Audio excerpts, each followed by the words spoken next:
আমি একটা লেখা পড়েছিলাম, লেখাটা ছিল একটা লোক রাতের বেলা সে মোবাইল দেখতেছে, মোবাইলের মধ্যে সে একটু খারাপ দৃশ্য দেখাচ্ছিল। এমন সময় মেয়ে গিয়ে ঘরে ঢুকলো, মেয়ে ঘরে ঢুকে দেখলো বাবা তার মোবাইলের মধ্যে খারাপ দৃশ্য দেখে। আছে কিনা এমন ছেলেরা, এমন আছে কিনা বলেন? এগুলির কারণেই তো জানা, এগুলির কারণেই তো জানা। দৃশ্য দেখছে, মেয়ে দেখে ফেললো। মেয়ে তখন বাবাকে বলল, বাবা তোমার লজ্জা লাগলো না? লজ্জা করে না? একটা শব্দ বলেছে, লজ্জা করে না বাবা, লজ্জা করে না বাবা। মেয়েটা ঘরে চলে গেল। সেই বাবা যন্ত্রণায় ভুগতে আরম্ভ করলো, আরে আমার মেয়ে দেখে ফেললো, আমার মেয়ে কি কথাটা বলেছে, লজ্জা করে না বাবা। মেয়েটা সহ্য করতে পারলো না। সে লোকটা অফিসে চলে গেল, অফিস করতেছে, কিন্তু আর ভালো লাগে না। মেয়েটা কি বলেছে, লজ্জা লাগে না বাবা। কিন্তু মেয়েটার যন্ত্রণায় সে হার্ট ফিল করলো, বাবার এই অবস্থা দেখে হার্ট ফিল করলো। মেয়েটা এরপরে মারা গেল।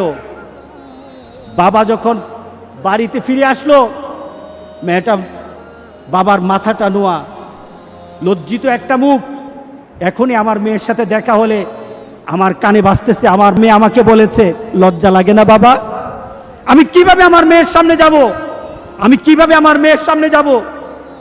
এই চিন্তা যখন করতেছে, এমন সময় দরজা খোলার সাথে সাথে একটা চিৎকার শুনলো। স্ত্রী চিৎকার বলতেছে, আমার মেয়েটা মারা গেছে, আমার মেয়েটা মারা গেছে।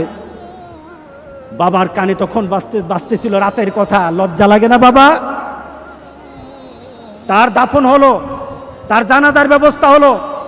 দাফন করার সময় মেয়েটাকে যখন কবরের মধ্যে দাফন করে দেয়, কবরের মধ্যে রাখা অবস্থায় বাবা একটা চিৎকার করার কথা ছিল। মেয়েটা তো চলে যায়, বাবা চিৎকার করার কথা ছিল, বাবা চিৎকার করে নাই, বাবা হেসে দিয়েছে। বাবা হেসে দিল। তাকে জিজ্ঞাসা করলো, তুমি হাসছো কেন?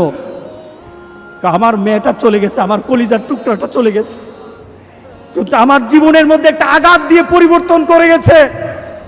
যেই নীতিতে আমি আমার চরিত্রকে নষ্ট করছি, আমার ঈমানকে নষ্ট করে দিতেছি, আমার মেয়েটা হারিয়ে ফেলেছি, কিন্তু আমি আমার আখিরাতকে বুঝে ফেলেছি, আমি আমার আখিরাতকে বুঝে ফেলেছি।